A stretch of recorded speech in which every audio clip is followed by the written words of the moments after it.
welcome back to my channel Start Now. This is Lovely and today I am going to discuss you the topic Kohlberg Moral Development Theory. Previous video में मैंने आपको gene Piaget and लेव वेगोस्की की socio cultural theory बताया था। इस theory में हम बात करेंगे कोहलबर्ग की मॉरल डेवलपमेंट थ्योरी। तो पहले हम बात करते हैं कोहलबर्ग की। तो फ्रेंड्स, पहले स्टार्ट करने से मैं आपको बताना चाहती हूँ कि जो ये टॉपिक है कोहलबर्ग मॉरल डेवलपमेंट थ्योरी, ये बहुत ही इंपॉर्टेंट टॉपिक है और ये थ्योरी हर एक एग्जाम, जितने भी आपके अपकमिंग टीचिंग एग्जाम्स हैं, सीटेट, यूपीटेट, सुपरटेट और डीएसएसबी, केवीएस, हर एक टीचिंग एग्जाम्स में ये जो टॉपिक है कोहलबर्ग, जीन पियाजेट एंड लेव वेगोस्की, ये तीन इतने मोस्ट इंपॉर्टेंट थ्योरीज हैं कि हर एक एग्जाम्स में ये थ्योरी आते ही आते हैं। इन थ्योरी से क्वेश्चंस हर बार 5, 6, 8, 7 नंबर के क्वेश्चंस पूछे जाते हैं। तो आप इस थ्योरी को ध्यान से समझिएगा एंड अगर आपने मेरे प्रीवियस वीडियोस नहीं देखे हैं तो देख लीजिएगा। और अब हम स्टार्ट करते हैं। तो पहले हम बात करेंगे कोहलबर्ग की। कोहलबर्ग कौन थे? बेसिकली कोहलबर्ग एक अमेरिकन साइकोलॉजिस्ट थे और ये जीन पियाजेट की इंटेलेक्चुअल थ्योरी, जिसे हम कॉग्निटिव डेवलपमेंट थ्योरी, जो प्रीवियस वीडियो में मैंने आपको बताया था, तो ये जीन पियाजेट से क्या थे? इंस्पायर्ड थे। तो इन्होंने अपनी खुद की एक मॉरल डेवलपमेंट की थ्योरी बनाई थी। मॉरलिटी के बेस पे नैतिकता का सिद्धांत बताया था इन्होंने, क्या सही है क्या गलत है। इन्होंने बताया था कि हम किस बेस पे अपना डिसीजन लेते हैं, क्या चीज गलत है एंड क्या चीज सही है। जो रीजनिंग, जो तर्क हम लगाते हैं, उस चीज को इन्होंने मॉरलिटी बताया है। एंड पहले इन्होंने बात की है मॉरलिटी की। सबसे पहले क्वेश्चन ये आ जाता है, व्हाट इज मॉरलिटी? मॉरलिटी क्या है? मॉरल, नैतिकता का सिद्धांत इन्होंने, बेसिकली हम कह सकते हैं कि इन्होंने पहले बताया है मॉरलिटी हमारी क्या होती है, क्या what is right and what is wrong. तो ये डिसीजन हम किस बेस पे लेते हैं। इन्होंने सैंपल्स दिए थे जहां पे 72 बच्चे थे। ये हम बाद में अभी बात करेंगे, पहले हम समझेंगे कि इनकी थ्योरी किस बेस पे थी। तो इन्होंने बताया था what is right and what is wrong. जो राइट एंड रॉन्ग डिसीजन होता है, क्या चीज सही है एंड क्या चीज गलत है, तो वो किस बेस पे हम लेते हैं। क्या किसी ने बताई है कि ये चीज सही है एंड ये चीज, कोई भी चीज फॉर एग्जाम्पल, तो वो क्या है, वो हम खुद डिसाइड करते हैं कि क्या चीज सही है एंड क्या चीज गलत है। एंड वो किस बेस पे करते हैं? अपने मॉरलिटी के बेस पे करते हैं।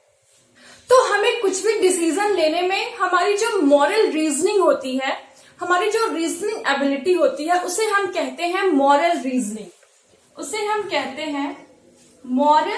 रीजनिंग। तो हम अपनी मॉरल रीजनिंग के बेस पे क्या करते हैं?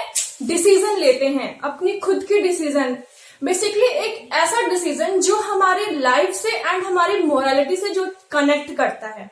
फॉर एग्जाम्पल, इस थ्योरी में कोहलबर्ग ने बताया था, इन्होंने 72 बच्चे दिए थे सैंपल। 72 था बच्चों का एक ग्रुप था जिसमें कि सिर्फ बॉयज थे, जिसमें कि ऑब्वियसली एडोलेसेंस बॉयज थे। तो इन्होंने 72 बच्चों का एक सैंपल दिया। तो इन्होंने क्या बोला था? इन्होंने बोला था कि एक ऐसा, इन बच्चों को एक ऐसा डिलेमा दिए थे। डिलेमा मीन्स दुविधा। इन्होंने इन 72 बॉयज को एक ऐसी दुविधा दी थी, एक ऐसा डिलेमा दिया था जहां पे बच्चों को अपना डिसीजन लेना था। और उसमें जो सबसे फेमस इस सैंपल में थे वो कौन थे? एक एग्जाम्पल, हेंस डेलेमा का जो एक एग्जाम्पल था वो सबसे फेमस था। अब इसमें क्या था, इन 72 बच्चों को एक बहुत ही कंफ्यूजन वाला क्वेश्चन इन्होंने दे दिया था, जिसमें बच्चों को क्या करना था? डिसीजन लेना था कि सही क्या है एंड गलत क्या है। तो इसमें एक जो था, एक ये जो हाइंस डेलेमा थे, इनका क्या था, इनकी जो बीवी थी, ये बहुत बहुत ही एक किसी बड़े बीमारी से झुलस रही थी। बहुत ही कुछ ऐसी बीमारी हो गई थी जिसमें उनका बचना मुमकिन ही नहीं, इम्पॉसिबल था, नामुमकिन था। तो इसमें क्या था, इनको जो है दवा लेना था। तो ये क्या किए, इनको भेजा गया एक केमिस्ट, जिसको हम मेडिकल स्टोर भी कह सकते हैं। तो ये वहां पे गए और उनकी जो दवा थी वो सिर्फ उस केमिस्ट के ही पास थी और कहीं नहीं मिल रही थी वो दवा। तो और इनके पास उतने पैसे नहीं थे कि वो दवा ले सके। तो क्या किया इन्होंने, अब ये बहुत ही एक ऐसे सिचुएशन में फंस गए, एक ऐसी दुविधा थी कि अब इनको समझ नहीं आ रहा था कि या तो ये कुछ करके, चोरी करके या कुछ ऐसा कदम उठाते ताकि वो दवा लेते, या फिर अपनी बीवी को वो मरने देते। तो ये एक बहुत ही एक बड़ा इनके ऊपर दुविधा थी एक। तो ये इन्होंने क्या किया कि इन्होंने फिर ये रात में जाके फिर कैसे बहुत सारे मतलब वो करके फिर इन्होंने शायद दवा चुरा ली थी वहां से, या जो भी ऐसा कुछ किया था इन्होंने। तो ये क्या था, ये एक बहुत ही मतलब एक ऐसा डिसीजन जो आप फॉर एग्जाम्पल, जैसे कि आपकी मम्मी की तबीयत खराब है एंड आपको जाना है उनसे मिलने, एंड आपका एग्जाम भी है सेम टाइम पे। तो आप क्या करेंगे, एक ऐसा आपके ऊपर सिचुएशन आ जाएगा जहां पे आपका डिसीजन लेना जो है वो बहुत ही मुश्किल हो जाता है। तो इस चीज को हम क्या करेंगे, फिर हमारी जो रीजनिंग है, हम डिसीजन लेते हैं, हम क्या सही कर रहे हैं, क्या गलत हमारे लिए होगा। तो यही है इनकी थ्योरी इसी बेस पे बताती है कि हम जो सही एंड गलत का वो करते हैं, जो सही एंड गलत का जो डिसीजन लेते हैं वो किस बेस पे लेते हैं। हम अपने खुद के, अपनी रीजनिंग एबिलिटी के अकॉर्डिंग हम अपना कॉग्निटिव डेवलपमेंट को यूज करके, कॉग्निटिव लेवल को यूज करके हम क्या करते हैं, हम डिसीजन लेते हैं। तो इन्होंने 3 लेवल और 6 स्टेजेस की बात की है। बेसिकली इन्होंने 3 लेवल दिए हैं, हर एक लेवल में 2-2 स्टेज है, बहुत ही इंपॉर्टेंट है। तो ये इन स्टेजेस एंड लेवल के बेस पे इन्होंने बताया है कि जो बच्चा है वो कैसे, उसकी मोरालिटी कैसे डिपेंड करती है, एंड वो हर एक स्टेज की इन्होंने बात की है। पहले बात करते हैं लेवल्स की। इन्होंने 3 लेवल्स दिए हैं जिसमें कि टोटल है 6 स्टेजेस। पहला लेवल है प्री कन्वेंशनल स्टेज, जिसमें कि 2 लेवल है, अभी हम उस बात को समझेंगे। Pre conventional stage and second one is conventional stage and third is post conventional. हर एक लेवल पे 2-2 स्टेज है। ये बहुत ही इंपॉर्टेंट, कभी कभी क्वेश्चंस आपके आ जाते हैं, कोहलबर्ग ने कितने टोटल लेवल्स दिए थे एंड टोटल कितने स्टेजेस दिए थे। तो इन्होंने 3 लेवल दिए थे जिसमें कि टोटल 6 स्टेजेस हैं। तो ये बहुत ही इंपॉर्टेंट है आपके लिए समझना। पहले हम बात करेंगे प्री कन्वेंशनल। बेसिकली ये जो स्टेज होती है ये बिफोर 10 इयर्स, जो बच्चे 10 साल से कम के होते हैं, ये उनके लिए है, उनको कहा गया है प्री कन्वेंशनल स्टेज। इस स्टेज में क्या है, इस स्टेज में बच्चे को नहीं पता है कि सोसाइटी के क्या रूल्स होते हैं, क्या नॉर्म्स होते हैं। इन 10 साल के कम उम्र के बच्चों को ये सब नहीं पता होता है। तो इस स्टेज में इन्होंने 2, पहला first stage is obedience and punishment. इसमें क्या है, जो बेसिकली जो बच्चा है वो 10 साल से कम उम्र का है। तो इसमें क्या करेगा, बच्चे ने अगर आज्ञा का पालन किया है या अगर उसने अच्छा काम किया है तब तो वो फिर क्या है, वो ओबीडियंट है। एंड अगर उसने कोई गलती की है तो उसे क्या मिलेगा, पनिशमेंट मिलेगा। बेसिकली कहा गया कि इस स्टेज के बच्चे को पता नहीं है सोसाइटी के रूल्स, रेगुलेशंस, परंपरा क्या है, तो उन्हें अभी पेरेंट्स सिखा रहे हैं। एंड अगर वो गलती करेंगे तो उन्हें पनिशमेंट भी मिलती है। तो अकॉर्डिंग टू देयर पनिशमेंट, उन्हें लगता है कि जिस हिसाब से उन्हें पनिशमेंट मिल रही है उतनी ही बड़ी उनकी गलती है। तो ये थी बात फर्स्ट स्टेज की। अब सेकेंड स्टेज आता है, वो क्या है, दूसरा स्टेज क्या है, पर्सनल रिवॉर्ड ओरिएंटेशन। इसके बहुत सारे, इस स्टेज में बहुत सारे इसके नेम होते हैं। इसे हम पहले पर्सनल रिवॉर्ड ओरिएंटेशन भी बोलते हैं एंड म्यूचुअल एक्सचेंज भी बोलते हैं, म्यूचुअल एक्सचेंज भी बोलते हैं, म्यूचुअली एक्सचेंज करता है बच्चा, म्यूचुअल एक्सचेंज। एंड दूसरा है instrumental, instrumental exchange, instrumental exchange भी बोलते हैं, instrumental purpose exchange, instrumental purpose exchange. इस स्टेज में क्या है, टीट फॉर टैट। इस स्टेज का कॉन्सेप्ट क्या है, टीट फॉर टैट मीन्स जैसे को तैसा। अगर बच्चे ने कोई गलती की है तो अगर उसका फ्रेंड भी वही कर रहा है, अगर उसकी किसी ने टिफिन ले ली या वो किसी की अगर टिफिन खा रहा है तो फिर उसके लिए क्या है कि टीट फॉर टैट, जैसा उसके साथ हुआ वैसा मेरे साथ भी होना चाहिए। तो ये कॉन्सेप्ट है इसमें। पर्सनल रिवॉर्ड, इसमें बेसिकली जो बच्चा है वो रिवॉर्ड के लिए मीन्स अगर उसे कुछ गिफ्ट मिल रहा है या उसे कुछ ऐसी चीजें मिल रही हैं तो वो उस चीज के लिए वो काम करेगा। एंड टीट फॉर टैट का कॉन्सेप्ट है, अगर उसने शेयर करी है अपनी टिफिन तो वो भी चाहता है कि दूसरे फ्रेंड भी उसके जो है सामने वाले या उसके भाई बहन जो भी है उसके आसपास के लोग उससे वो चीज शेयर करें। तो ये थी इस कॉन्सेप्ट की बात, tit for tat. And obedience in punishment में वही सारी बातें हैं। अगर बच्चे को पनिशमेंट मिलती है या फिर अगर वो अच्छा काम करता है तो उसे ओबीडियंट वो कहलाएगा, एंड वो गलत काम करेगा तो उसे पनिशमेंट मिलती है। तो ये इस स्टेज की बात थी। अब हम बात एक्सचेंज मीन्स अगर वो उसने अपनी टिफिन दूसरे को शेयर की है तो वो भी चाहता है कि मैं भी शेयर करूं, मैं भी किसी दूसरे की टिफिन खाऊं। तो बेसिकली इसमें यही है, ओनली इसे टीट फॉर टैट का कॉन्सेप्ट है।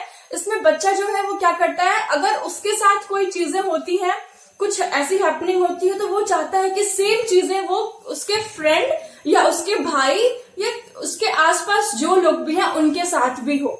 तो ये आती है इस स्टेज की बात। ये थी सेकेंड स्टेज। अब हम बात करेंगे कन्वेंशनल स्टेज की, जो कि आपका है सेकेंड लेवल। सेकेंड लेवल है आपका कन्वेंशनल लेवल। सेकेंड स्टेज है कन्वेंशनल लेवल, जिसमें कि आता है आपका कन्वेंशनल लेवल। इसमें आपका पहला स्टेज, सॉरी नॉट पहला, तीसरा स्टेज है good boy nice girl. Good boy nice girl orientation. Good boy nice girl orientation. Orientation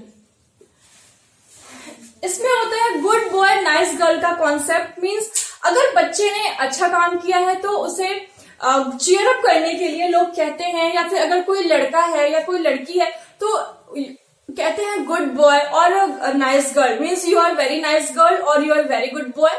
तो ये क्या करता है, इसमें बेसिकली जो बच्चा है ये थोड़ा आफ्टर मीन्स 10 साल के बाद, ये जो है आपका एडोलसेंट की स्टेज होती है आफ्टर 10 ईयर्स। आफ्टर 10 ईयर्स के बाद, आफ्टर 10 ईयर्स के बाद जो है ये बच्चे की स्टेज होती है मीन्स वो अर्ली चाइल्डहुड लेटर चाइल्डहुड के बाद वाली जो स्टेज होती है एडोलसेंस में बच्चा आ जाता है।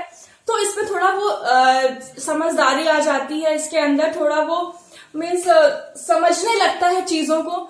तो इसमें है गुड बॉय नाइस गर्ल। अगर बच्चा अच्छा काम करेगा तो उसे गुड बॉय या गुड गर्ल बोला जाता है। तो इसमें यही सारी चीजें होती है। इसमें बच्चा कुछ गलत नहीं करता है, इसमें वो सोचता है कि अगर मुझे अच्छा ही काम करना है, वो थोड़ा समझदार हो जाता है। तो ये स्टेज ये होती है। अब आती है फोर्थ स्टेज। फोर्थ स्टेज जो है आपकी वो है legal orientation. Legal orientation, law and order, law and order भी बोलते हैं। Legal orientation fourth stage. इसमें क्या है, रूल्स आर रूल्स। इसमें बच्चा क्या है कि जो रूल्स है वो रूल है, सोसाइटी के जो नॉर्म्स होते हैं, रूल्स होते हैं, तो उसे तोड़ा नहीं जा सकता। Rules are rules and rules are always absolute. तो ये बात होती है जहां पे मैंने आपको हिंस डिलेमा वाली केस बताई थी, तो इसमें वो चीज आ जाती है कि अगर हिंस ने दवा चुराई थी तो उसे जेल जाना ही था। तो इसमें यही चीज है कि रूल्स आर ऑलवेज रूल्स, उसको हम तोड़ नहीं सकते। तो ये थी बात तीसरे लेवल की, सॉरी सेकेंड लेवल की। अब हम बात करेंगे पोस्ट कन्वेंशनल की। जो होती है एडल्टहुड एज, जो लास्ट स्टेज है वो है post conventional. Third is post conventional. इसमें जो फोर्थ स्टेज है वो होती है, fourth stage not fourth, fifth stage है वो होती है social contract orientation. Social contract orientation, इसमें क्या है, सोशल कॉन्ट्रैक्ट ओरिएंटेशन में क्या है, इसमें इन्होंने बताया है सोशल कॉन्ट्रैक्ट ओरिएंटेशन में कि सोसाइटी के कुछ रूल्स रेगुलेशंस होते हैं एंड अगर हर एक इंडिविजुअल्स का, हर एक इंसान का अधिकार है कि अगर इस सोसाइटी के रूल्स रेगुलेशंस अगर कुछ इन केस कुछ अगर फॉलो नहीं कर रहे हैं या फिर अगर कुछ गलत हो रहा है उनके साथ, तो वो अपनी आवाज उठा सकते हैं। तो ये होता है सोशल कॉन्ट्रैक्ट ओरिएंटेशन। इंडिविजुअल्स का ये अधिकार है, राइट्स है कि अगर उनके साथ सोसाइटी में या फिर कहीं पे भी कुछ गलत हो रहा है तो वो क्या कर सकते हैं, उसके लिए वो लड़ सकते हैं। तो ये बात होती है सोशल कॉन्ट्रैक्ट ओरिएंटेशन की, जो कि होती है एडल्टहुड एज होती है। ऑब्वियसली ये कन्वेंशंस में नहीं आते हैं, कन्वेंशंस सारे पिछले स्टेज में थे। तो ये थी बात इस स्टेज की। अब लास्ट जो है, लास्ट स्टेज जो है वो क्या है, यूनिवर्सल एथिकल प्रिंसिपल। अब ये जो है, आप हालांकि इस स्टेज तक लोग पहुंच नहीं पाते हैं, बहुत कम ही परसेंट लोग होते हैं जो इस स्टेज तक पहुंच पाते हैं। यूनिवर्सल एथिकल प्रिंसिपल, ये है last stage, universal ethical principle. इस स्टेज में क्या है, इस स्टेज में यूनिवर्सली मीन्स जैसे फॉर एग्जाम्पल महात्मा गांधी या जितने भी फ्रीडम फाइटर्स हैं, अगर कुछ बड़े लेवल पे अगर कुछ चीजें सही नहीं हो रही हैं या देश के प्रति या किसी के भी साथ कुछ गलत हो रहा है, तो वो यूनिवर्सली मीन्स सबके साथ मिलके वो आवाज उठा सकते हैं। तो ये होता है आपका यूनिवर्सल प्रिंसिपल, एथिकल प्रिंसिपल्स। ये है आपका लास्ट स्टेज, जो कि बहुत इंपॉर्टेंट है। तो इसमें क्या था, सोशल कॉन्ट्रैक्ट ओरिएंटेशन में था कि मीन्स एक स्मॉल सोसाइटी की बात थी एंड इसमें जो है यूनिवर्सल मीन्स हर एक सबका अधिकार है, हर एक इंसान का एक बड़े लेवल पे कि अगर कुछ गलत हो रहा है तो देश के प्रति वो अपनी आवाज उठा सकते हैं, तो और जरूरत पड़े तो वो किसी के खिलाफ भी जा सकते हैं। तो ये थी बात इसकी। हालांकि इनकी थ्योरी को बहुत सारे लोग क्रिटिसाइज भी किए थे, जिसमें कि एक कार्ल गिलिगन नाम की एक महिला थी, उन्होंने बोला था कि ये जो थ्योरी है कोहलबर्ग की, ये जो जेंडर बेस्ड है, मींस इन्होंने बस लड़कों की ही बात की है, लड़कियों की बात नहीं की है। तो इनकी थ्योरी लास्ट में बहुत सारे लोग क्रिटिसाइज भी किए थे। तो ये थी इनकी थ्योरी की बात। सबसे इंपॉर्टेंट है इनके लेवल्स को समझना एंड स्टेजेस को समझना। तो ये थी कोहलबर्ग थ्योरी की बात। आपके सीटेट एग्जाम के लिए 3 जो मोस्ट इंपॉर्टेंट थ्योरी है वो कौन कौन सी है, वो लेव वेगोस्काई की है, जीन पियाजेट की है एंड इनकी कोहलबर्ग की है। तो ये तीनों थ्योरी बहुत ही इंपॉर्टेंट है। तो आज का सेशन इतना ही। अब हम मिलते हैं नेक्स्ट वीडियो में और नेक्स्ट टॉपिक के साथ। अगर आपको समझ नहीं आया है या फिर कोई प्रॉब्लम हो तो कमेंट बॉक्स में डालिएगा। अब हम मिलेंगे नेक्स्ट वीडियो में नेक्स्ट टॉपिक के साथ। तब तक के लिए थैंक यू।